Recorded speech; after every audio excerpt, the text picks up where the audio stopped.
स्वागत है career consultancy के ऑनलाइन प्लेटफॉर्म पर। कैसे हैं आप लोग? उम्मीद करते हैं कि आप अच्छे होंगे, स्वस्थ होंगे। चलिए तो कुछ आगे चर्चा किया जाए, बात किया जाए, कुछ पढ़ा जाए। तो आज जैसा आप बोर्ड पर देख पा रहे हैं, संविधान के भाग एवं अनुसूचियों पर हम चर्चा करने वाले हैं कि संविधान में कितने भाग हैं और कितनी अनुसूचियां हैं, तथा उन भाग में किन किन विषयों को शामिल किया गया है, इस पर चर्चा करेंगे। और संक्षिप्त चर्चा होगी क्योंकि हर एक भाग का वर्णन जो है वो अलग से हम पढ़ेंगे। तो यहाँ केवल इस लेक्चर में हम कितने भाग हैं और उस भाग में क्या क्या विषय है, इसको एक संक्षिप्त रूप में देख लेंगे। तो फिर आगे जब पढ़ेंगे तो एक आइडिया रहेगा कि क्या है, कैसे है। तो चलिए देर ना करते हुए बात किया जाए संविधान के विषय पर, क्या है, कैसे है।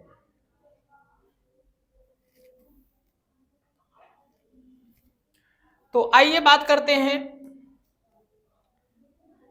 संविधान के भाग। जैसे यहां लिखा गया है, तो आप देखिए, भारतीय संविधान जब बनकर के तैयार हुआ था और इसको जब हमने एडॉप्ट किया, अंगीकार किया, और वो तिथि थी 26 नवंबर 1949 ईस्वी, ये आप पढ़े हैं। तो इस दिन भारतीय संविधान में 22 भाग शामिल थे। कितने भाग थे? तो भारतीय संविधान में 22 भाग थे। और बाद में विभिन्न संवैधानिक संशोधनों द्वारा इसमें कुछ और भाग जोड़े गए हैं, लेकिन मूल रूप से संविधान में 22 ही भाग हैं। गणना की दृष्टि से वो 25 हो सकते हैं, लेकिन मूल भाग 22 ही हैं। तो हमें यही देखना है कि इस 22 भागों में किन किन विषय को शामिल किया गया है। तो चलिए एक एक भाग पर चर्चा करते हैं।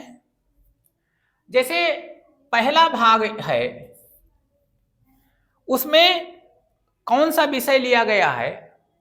तो पहले भाग में अनुच्छेद 1 से 4 तक अनुच्छेद है, और इस भाग में संघ और राज्य क्षेत्र को शामिल किया गया है।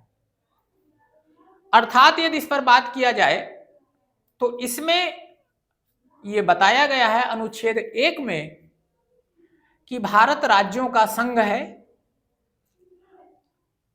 इसी में कैसे किसी नए राज्यों का भारतीय संघ में प्रवेश होगा, उसके क्षेत्र में, उसके नाम में या उसकी सीमाओं में कैसे परिवर्तन किया जा सकता है, उसके लिए कौन कानून बना सकता है, कौन उसके लिए एथराइज्ड है, ये सारी चर्चाएं जो है वो इसी भाग संख्या 1 में की गई है, जो 1 से 4 अनुच्छेद के बीच है। अब आइए दूसरे भाग पर बात करते हैं। तो भाग संख्या 2 में जो 5 से 11 अनुच्छेद तक है, अनुच्छेद संख्या 5 से 11 तक है, इसमें नागरिकता का प्रावधान है। अर्थात भारतीय संविधान में कैसे नागरिकता प्राप्त कर सकते हैं, इसका वर्णन किया गया है, तथा किसी देश या भारत की नागरिकता कैसे समाप्त होगी, इस पर भी बात है। साथ साथ में ऐसे बच्चे जिनका भारत से बाहर जन्म हुआ है लेकिन उनके माता पिता भारत में जन्मे हों, और यदि वो नागरिकता प्राप्त करना चाहते हैं भारत की, तो उसके लिए क्या प्रावधान है, ये अनुच्छेद भाग संख्या 2 में इसको डिफाइन किया गया है। उसके बाद में अगले भाग संख्या 3 पर बात करते हैं, जो बहुत महत्वपूर्ण है, जिसमें मौलिक अधिकार को शामिल किया गया है, मूल अधिकार भी कह सकते हैं, फंडामेंटल राइट्स। और इसमें अनुच्छेद 12 से 35 के बीच ये भाग का वर्णन है, जिसमें विस्तार से मूल अधिकार की चर्चा की गई है। राज्य शब्द का क्या अर्थ है, मूल अधिकार कितने हैं, यदि मूल अधिकार का उल्लंघन होता है तो हम क्या कर सकते हैं, नागरिक क्या कर सकता है या व्यक्ति क्या कर सकता है, मूल अधिकारों को कब निलंबित किया जा सकता है, वो कौन कौन से मूल अधिकार हैं जो निलंबित हो सकते हैं। तो विस्तृत चर्चा इस पर की गई है। और ये कहना अतिशयोक्ति नहीं होगा कि मूल अधिकार का इतना विस्तृत वर्णन भारतीय संविधान में जो किया गया है, उसका शायद ही किसी अन्य देश के संविधान में हो। तो भाग 3 में मूल अधिकार का वर्णन किया गया है। स्क्रीनशॉट आप लेते चलिए, बाद में अपना नोट्स तैयार कर लीजिएगा। आगे बात करते हैं अगले भाग पर। तो भाग 4 क्या है, इस पर बात करें। तो भाग 4 में राज्य के नीति निर्देशक तत्व अर्थात डीपीएसपी पर बात किया गया है, directive principles of state policy. इसमें अनुच्छेद 36 से 51 को शामिल किया गया है। राज्यों का कर्तव्य भी कह सकते हैं, जिसमें कैसे राज्य अंतर्राष्ट्रीय शांति बनाए रखने की बात करेगा, जो देश के धरोहर हैं, राष्ट्रीय संपत्तियां हैं, उनका अनुरक्षण कैसे होगा, वन एवं वन्य जीव की रक्षा कैसे होगी, समान नागरिक संहिता कैसे लागू होगा, निःशुल्क अनिवार्य शिक्षा की बात की गई है। बहुत विस्तृत इसका भी वर्णन किया गया है। तो ये वर्णन भाग संख्या 4 में है। अगला भाग 4 का ये प्रारंभ में संविधान में नहीं था और मौलिक कर्तव्य का भी उल्लेख नहीं किया गया था, लेकिन जब सरदार स्वर्ण सिंह समिति गठित की गई और उनकी अनुशंसा हुई, तो जब मौलिक कर्तव्य को शामिल करने की बात की गई, तो 42वें संविधान संशोधन 1976 के द्वारा संविधान में यह भाग 4 का जोड़ा गया और साथ साथ में एक अनुच्छेद 51 का भी जोड़ा गया, जिसमें 10 प्रकार के मूल कर्तव्यों का उल्लेख किया गया है। तो ये भाग 4 का में वर्णित है। अगला भाग 5 है, जिसका विस्तार से चर्चा किया गया है। भाग 5 में संघ को शामिल किया गया है, या केंद्र आप कह सकते हैं, जिसमें अनुच्छेद 52 से 151 तक अनुच्छेद शामिल है। इसके देखिए अध्याय 1 में संघीय कार्यपालिका का उल्लेख है, जिसमें राष्ट्रपति, उपराष्ट्रपति और मंत्रिपरिषद, इनका चुनाव, गठन, कार्यकाल, इसका वर्णन है। अध्याय 2 में संसद का वर्णन है, अर्थात लोकसभा, राज्यसभा, चुनाव कैसे होगा, कार्यकाल कैसे होगा, योग्यता क्या होगी, त्यागपत्र कैसे होगा, इसका वर्णन किया गया है। इसी भाग 5 के अध्याय संख्या 3 में राष्ट्रपति की विधायी शक्तियों का अलग से वर्णन किया गया है। बहुत सारी शक्तियां राष्ट्रपति को प्राप्त हैं, आपातकालीन शक्तियां, विधायी शक्तियां, न्यायिक शक्तियां। तो इसमें अध्याय 3 में राष्ट्रपति की विधायी शक्तियों का उल्लेख है। भाग 5 के ही अध्याय संख्या 4 में संघ की न्यायपालिका का उल्लेख है, क्या गठन कैसे होगा, न्यायाधीशों की योग्यता क्या होगी, कार्यकाल क्या होगा। अध्याय 5 में सीएजी का वर्णन है, भारत के नियंत्रक एवं महालेखा परीक्षक की नियुक्ति, कार्यकाल, शक्तियां, त्यागपत्र, महाभियोग, इन सब का वर्णन किया गया है। तो ये भाग 5 में इन अध्यायों को शामिल करते हुए इसका वर्णन है। अगला आपका भाग 6 है। जैसे भाग 5 में राज्यों को शामिल किया, संघ की बात की गई है, ऐसे भाग 6 में राज्य की बात की गई है। और कहीं कहीं पर इसको हम, या जो भाग 6 है, इसको राज्यों का संविधान भी कह सकते हैं या कहा जा सकता है। अच्छा, पहले जब धारा 370 की समाप्ति नहीं हुई थी, तो भाग 6 में जो राज्यों का संविधान है, जो इसमें प्रावधान शामिल थे, वो भारत के सभी राज्यों पर लागू होता था, लेकिन J&K को छोड़ करके जम्मू और कश्मीर पर भाग 6 के प्रावधान लागू नहीं होते थे, क्योंकि वो एक स्पेशल राज्य के श्रेणी में उसको रखा गया था। खैर, अब वो तो इतिहास की बात हो गई है। तो अब जो इसमें चीजें शामिल हैं भाग 6 में, वो सारे भारत के राज्यों पर लागू होगा जो राज्य की श्रेणी में आते हैं। तो ये भाग 6 की बात हुई। अगले भाग पर बात करते हैं तो भाग 7 की बात करते हैं। देखिए, इसमें हमने कोई अनुच्छेद नहीं लिखा है। क्यों? क्योंकि ये 238 अनुच्छेद, केवल एक अनुच्छेद था भाग 7 में, अनुच्छेद संख्या 238 इसमें शामिल था। और इसमें वर्णन किसका है? जो पहली अनुसूची के भाग ख में जो शामिल राज्य हैं, पहली अनुसूची के भाग ख में जो शामिल राज्य हैं, उनका वर्णन इसमें किया गया था। बाद में अनुच्छेद 238 को निकाल दिया गया, निश्चित कर दिया गया। भाग 8 पर बात कर लें तो इसमें संघ राज्य क्षेत्रों के बारे में चर्चा किया गया है। अनुच्छेद 239 से 242 शामिल है।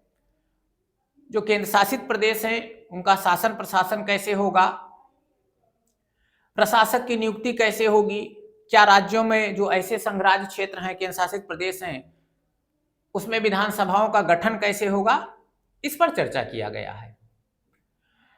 भाग 9 पर यदि बात करें तो पंचायती व्यवस्था की बात की गई है। पंचायतों का उल्लेख है, इसमें पंचायतों का उल्लेख है, या पंचायती व्यवस्था कह सकते हैं, पंचायती व्यवस्था का उल्लेख है। और अनुच्छेद 243 से 243 तक शामिल किया गया है।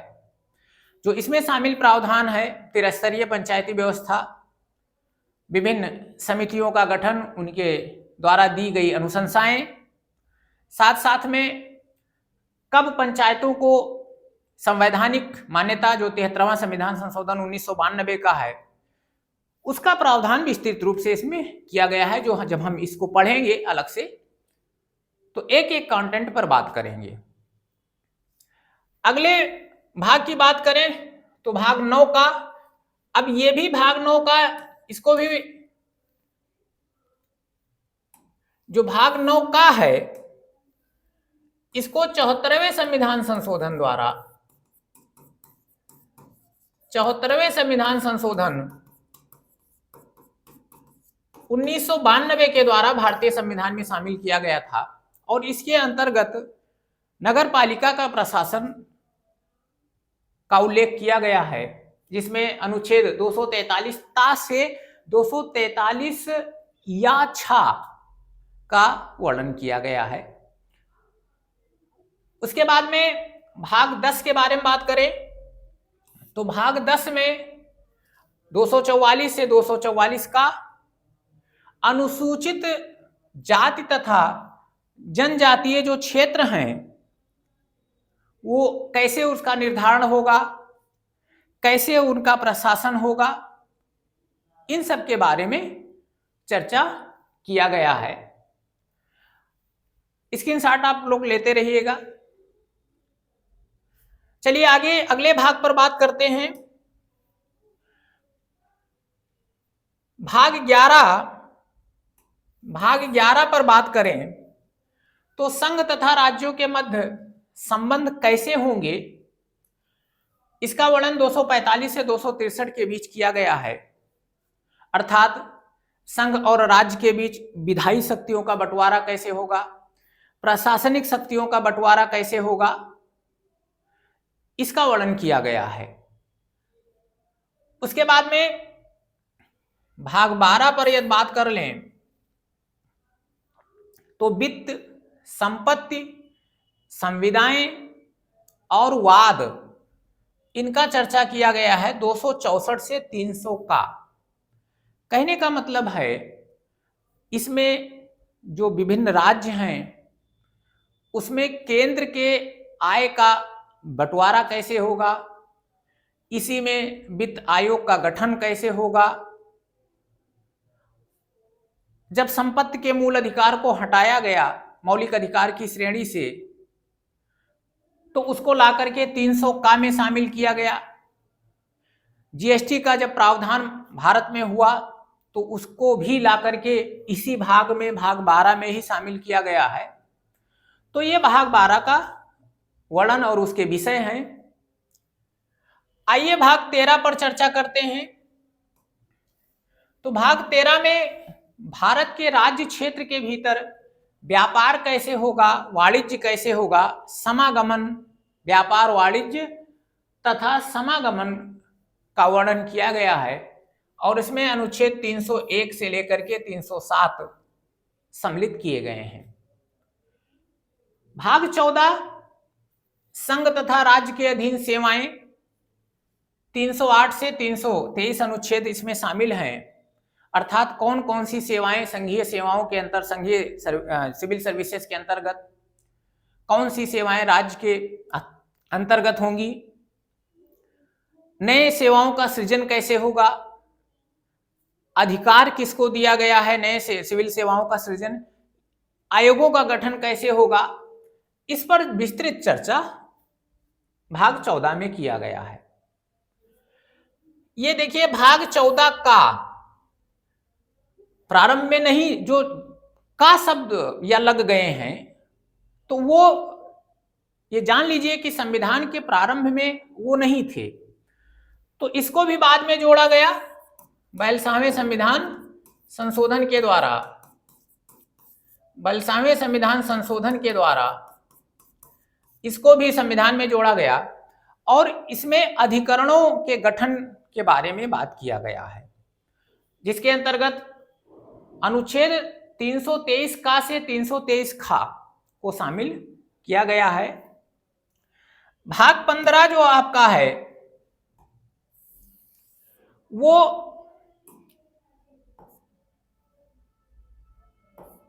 निर्वाचन के संबंध में बात करता है। इसमें जो शामिल अनुच्छेद 324 से 329 तक हैं, निर्वाचन आयोग का गठन कैसे होगा, कार्यकाल क्या होगा, कितना होगा, जो निर्वाचन आयोग होगा वो कितने सदस्यों वाला होगा, निर्वाचक नामावली में मतदाताओं का नाम कैसे शामिल होगा, दलों को चुनाव चिन्ह का आवंटन कैसे होगा, ये सारी व्यवस्थाएं भाग 15 में की गई हैं। उसके बाद में अगले भाग पर बात करें तो भाग 16 पर बात करते हैं। भाग 16 में क्या क्या विषय शामिल किया गया है तो आप देखिएगा जो भाग 16 है उसमें कुछ वर्गों के संबंध में विशेष उपबंध किए गए हैं, जैसे अनुसूचित जात, अनुसूचित जनजात, पिछड़े वर्ग इत्यादि के संबंध में कुछ विशेष उपबंध किया गया है और अनुच्छेद 330 से 342 को इसमें शामिल किया गया है। यह भाग 16 का विषय है। भाग 17 पर यदि बात कर लें तो इसमें राजभाषा का उल्लेख है। अनुच्छेद 343 से 351 के मध्य जो 22 भाषाएं हैं उनका उल्लेख है। भाषाओं के अनुरक्षण की बात की गई है। इसी में 343 के तहत ही संघ की राजभाषा के रूप में हिंदी को स्वीकार किया गया है और लिपि देवनागरी को स्वीकार किया गया है, तो इसका उल्लेख किया गया है। जो भाग 18 आपका है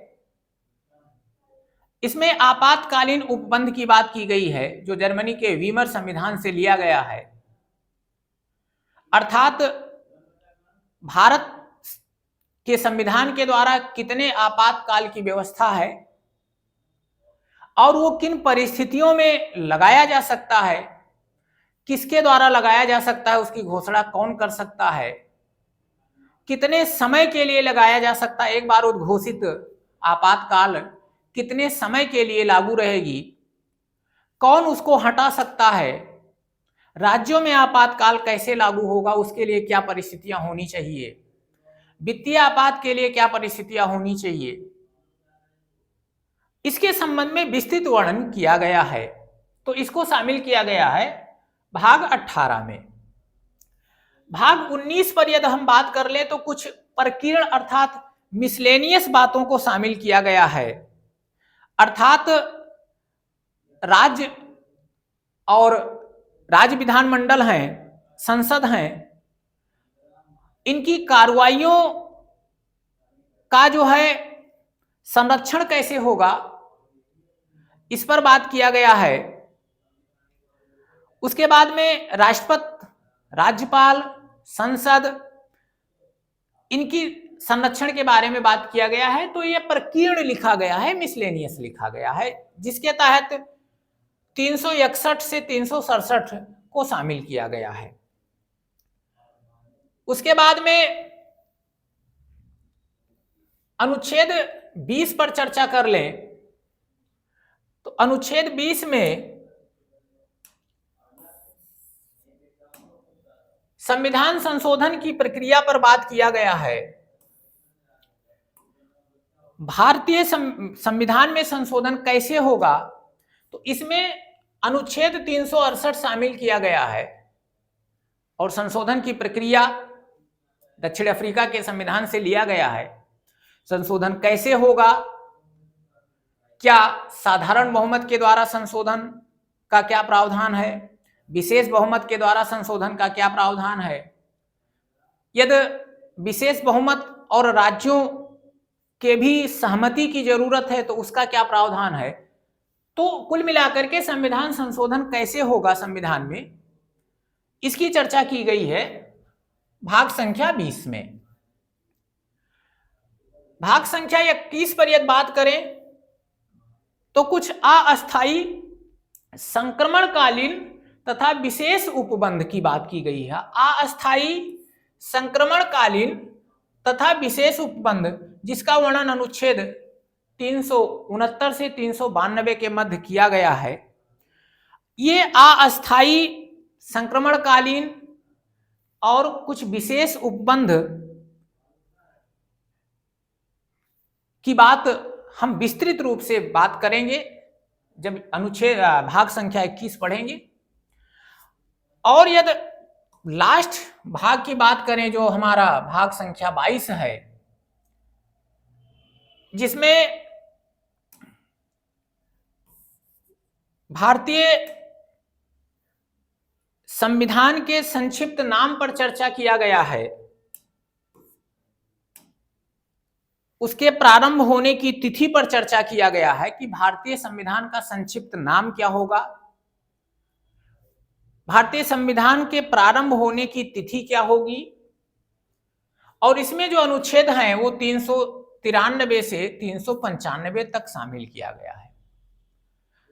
तो ये था भारतीय संविधान के 22 भागों में क्या क्या विषय शामिल किया गया है। इसको हमने एक एक करके एक संक्षिप्त परिचय प्राप्त किया। इसको अलग से पढ़ने की जरूरत क्या पड़ी, क्यों पड़ी, यदि इस पर थोड़ा सा चर्चा किया जाए तो बहुत सारे आयोग हैं। यदि स्पेशल बात कर लें उत्तर प्रदेश लोक सेवा आयोग, तो उसका ये बहुत ही पेट विषय हुआ करता है, एक टॉपिक हुआ करता है, और अन्य भी परीक्षाओं में इससे संबंधित क्वेश्चन पूछ लिए गए हैं। तो कैसे कभी पूछ लिया जाता है कि इस पर्टिकुलर इस भाग में किसका उल्लेख है, या 4 भागों का वर्णन नाम दे दिया जाएगा, संख्या का नाम दे दिया जाएगा और उसके सामने विषय दे दिए जाएंगे। मैच कराने वाले क्वेश्चंस भी आपसे पूछ लिए जा सकते हैं। तो इसलिए थोड़ा सा ये इस पर चर्चा किया जाना जरूरी था कि अलग से हमारे पास एक कंटेंट हो जाए और कि उसको हम आसानी से पढ़ सके कि किस भाग में क्या चीजें शामिल की गई हैं। तो ये था संविधान के 22 भाग और उसमें शामिल कंटेंट। अब हम नेक्स्ट लेक्चर पर जब बात करेंगे तो भारत संविधान में जो अनुसूचियां शामिल की गई हैं उस पर चर्चा करेंगे। तो आज के लिए इतना ही। और एक चीज और, यदि चैनल पर आप नए हैं तो चैनल को लाइक कर दीजिए, सब्सक्राइब कर दीजिए, शेयर भी कर दिया करिए, जिससे नए वीडियो का नोटिफिकेशन आपको मिलता रहे, क्योंकि आप लोग शेयर करना, सब्सक्राइब करना भूल जाते हैं। तो ध्यान से सब्सक्राइब कर दिया करिए, शेयर कर दिया करिए। तो आज का लेक्चर यहीं तक। अगले लेक्चर में हम फिर मिलते हैं। तब तक के लिए धन्यवाद। जय हिंद।